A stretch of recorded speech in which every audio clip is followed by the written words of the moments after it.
Kasallik paydo bo'lishidan oldin uni erta aniqlash, ehtiyot choralarini ko'rish yaxshi natija beradi.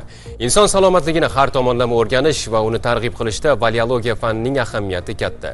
21-asr fani sifatida qaralayotgan mazkur yo'nalish nafaqat jahon miqyosida, balki mamlakatimiz sharoitida ham so'nggi 10 yilda katta o'sishga erishdi.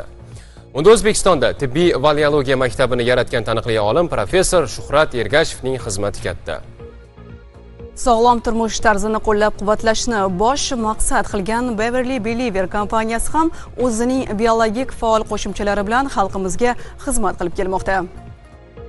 Jahon sog'liqni saqlash tashkiloti manbalariga ko'ra, dunyo bo'ylab 18 mingga yaqin xastalik hayotimizga xavf solishi mumkin. Afsuski, ulardan 4 mingga yaqinigagina samarali davo bor xolos. 14 mingdan ortiq kasallikka hozircha to'liq davo yo'q. Faqatgina profilaktika va nazorat qilish usullari bor xolos. Kasallik paydo bo'lganida uni davolashdan ko'ra oldini olish samarali natija beradi. Baliologiya inson salomatligini saqlash, mustahkamlash, sog'lom turmush tarziga o'rgatuvchi fan sanaladi. Mazkur yo'nalishga yurtimizda asos solinganiga 10 yil to'ldi va bu yo'nalish hozirda anchagina rivojlanib ulgurdi. Insonlar qaysi dorini nima sababga ko'ra qabul qilishni va kasallik profilaktikasini davolashdan ko'ra oson va natijadorroq ekanini tushunib yetmoqda, deydi O'zbekistondagi tibbiy baliologiya asoschisi Shuhrat Ergashev. O'zi tibbiyotni asosiy vazifasi kasallikni oldini olish. Shuning uchun mana shu baliologiya yoki preventiv tibbiyot deymiz. Preventiv degani bu oldini olish. Respublikamizda taraqqiyotiga rivoj topishga harakat qilyapmiz. Vrachlarni o'qityapmiz, ko'proq davolashdan oldin sizlar kasallikni oldini olishlaringiz kerak.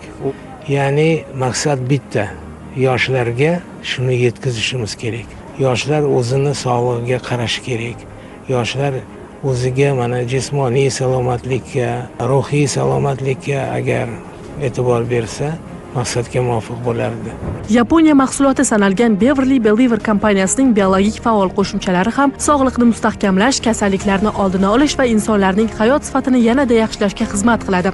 Kompaniya 8 yillik faoliyati davomida mijozlarga mahsulotlarni sotish bilan birga tibbiy bilimlar berishni ham maqsadlari safiga qo'shgan. Tarmoqli kompaniyalar juda ko'p atrofimizda va hammaning maqsadi oxirgi paytda faqat daromad olish bo'lib qolgan. Bizni kompaniyamizning mahsulotlari biofaol qo'shimchalar bo'lgani sabab shunchaki ko'r-ko'rona insonlarga bu mahsulotlarni sotish yoki targ'ib qilishni emas, aksincha nima mahsulot sotayotganini bilish. Biofaol qo'shimchalar orqali aholi o'rtasida sog'lom turmush tarzini targ'ib qilish eng asosiy missiyamiz shu va ana shu missiya zamirida Respublika baliologlar assotsiatsiyasi bilan hamkorlik qilganmiz. Ichayotgan mahsulotini nima ekanligini, kimgadir targ'ib qilayotgan mahsulotni nima ekanligini va uni qanaqa dozirovkada, qanaqa dozada iste'mol qilish kerakligini shifokor bo'lmasa ham insonlar o'zi uchun bilgani menimcha maqsadga muvofiq deb hisoblayman. Bugun Beverly Believer kompaniyasini 8 yil ichida 50 mingga yaqin bo'lgan iste'molchilarni sog'lom turmush tarzida faoliyat yuritishiga ko'maklashayotgan kompaniya deb hisoblayman. Ko'pincha biologik faol qo'shimchalar va dori vositalarining iste'molida o'zimizga malham o'rniga bilmagan holda yangi dard xarid qilib olamiz. Ammo Beverly Believer kompaniyasi aholi salomatligi va sog'lom turmush kafolatini mahsulotlari bilan ta'minlashni niyat qilgan.